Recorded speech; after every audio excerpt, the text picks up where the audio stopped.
Ruto. Tunashangaa ni kwa nini Mheshimiwa Rais hachukui hatua ya kuweza kuidhinisha mswada huu, na ili hali Wakenya wengi wanataka tukue na IEBC commissioners wakuwe appointed, kazi ianze. Na kazi ya kwanza ambayo Wakenya wanataka wawe na fursa ya kufurusha wabunge wale ambao walipiga yes kwa mambo ya finance bill recall, na hiyo hawawezi wakafanya kama hatuko na commissioners wa IEBC. Kwa hivyo Rais, tunakuhimiza kwamba leo kabla hujakula lunch, chukua hiyo mswada, uweke kidole, ianze kuwa sheria.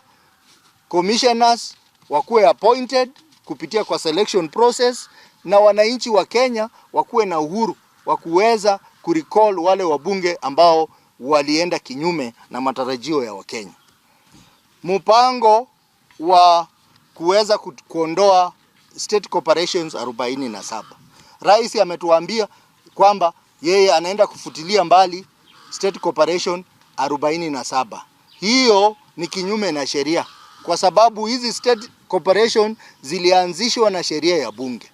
Kwa hivyo kama zitatolewa, lazima serikali ilete sheria ya kuziondoa kule bungeni. Haezi akaondoa na kusema tu na mdomo. Wapi sheria za kuziondoa? Kwa sababu ziko na sheria ambazo zinawasimamia, ndio ziondolee kwa njia ya kisheria. Lakini mambo ya kusema tu na mdomo, hiyo ni kuhadaa Wakenya, na ni njia moja kusema kwamba Wakenya wamelia, wacha tuwaonyeshe tunafanya kitu, lakini hakuna kitu tunafanya. Ya mwisho ni mambo ya mabadiliko ndani ya serikali na kutoa zile ofisi ambazo haziko kwa katiba, kama ofisi ya mama wa kitaifa, mama wa pili wa kitaifa, na yule mke wa prime cabinet secretary. Hii tunasema tunaunga mkono, lakini haiwezi tena kusemwa tu na mdomo. Rais atoe gazette notice ya kusema kwamba amescrap hizi ofisi. Kuongea tu na mdomo haitasaidia, na hiyo tunajua itakuwa ni ukora, kwa sababu hizi ofisi zitaendelea tu, lakini wanatafuta njia nyingine ya kuzipatia pesa kwa serikali.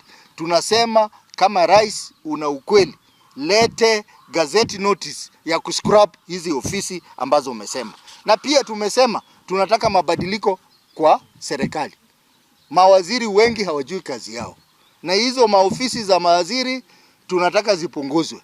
Ofisi za state corporation, state departments zipunguzwe. Ofisi ya principal secretaries zipunguze. Kama Mheshimiwa Ruto anasema ukweli, na tutajua kama anasema ukweli, itajulikana. Lakini mambo ya kuongea na mdomo tu, lakini mambo haifanyiki vile Wakenya wanataka, hiyo tumekataa, na tumekataa kabisa.